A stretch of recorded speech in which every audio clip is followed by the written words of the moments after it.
Aloha, my name is Matt Sprout with Hono Consulting. It's our pleasure to be here today with this blessing. And I know this blessing is a unique blessing. It's, I guess we're calling it a transition to on a new journey for both mom and pup, because mom will be leaving the pup and also pup will be leaving this area. I do want to say that this is the seal's habitat.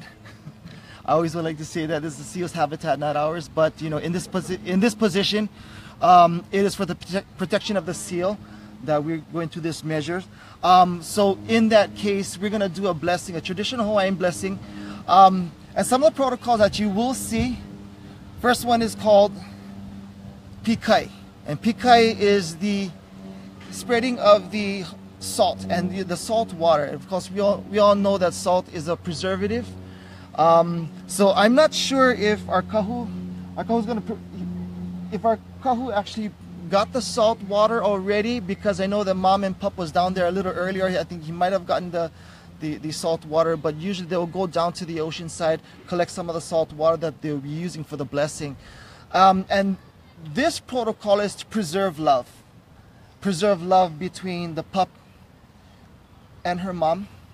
And of course, the love that Rocky showed Kaimana for the last 40 days, that is impressionable upon the pup, that she shows the same love to her pups many years down the line, for many pups, for she is presenting that, and that love will preserve for the generations to follow. We are in a beautiful setting here. This is one of the places where all three elements come to harmonize as one, that being the heavens, the earth, and the ocean. So a lot of trilogies happening right now, and I know Kahu will utilize a lot of significant things like that, trilogies.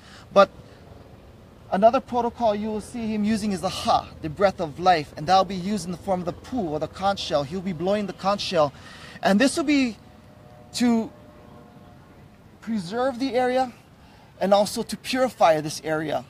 Also, it'll bring all four corners of the earth in, to basically to sit down in this place, and they'll all come and make this place pono. And also he says to make himself pono also. The blowing of the pu, or the exchanging of the ha.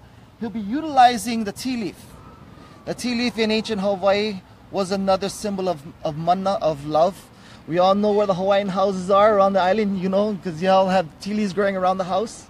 That was there for protection, and also for protection of this new journey that Kaimana is about to make, and of course for Rocky, that she's going to make on her new journey also, for protection, love, and for mana. So we're about to start this ceremony, but those are some of the protocols that you will see. Once again, this is a unique ceremony. So our kahu, his name is Reverend Elias Parker. He is a manaleo, or he's a native Hawaiian speaker, and this blessing will be done entirely in Hawaiian. Most of this blessing he will be creating on the spot because of the uniqueness of this particular blessing. He does ask that the cameras be not so close to him. Please keep a distance. He says probably by the surfboards are okay around in that perimeter there, but you are able to film, you are able to take pictures of him, and then enjoy this traditional Hawaiian blessing. Mahalo.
Yeah, I think.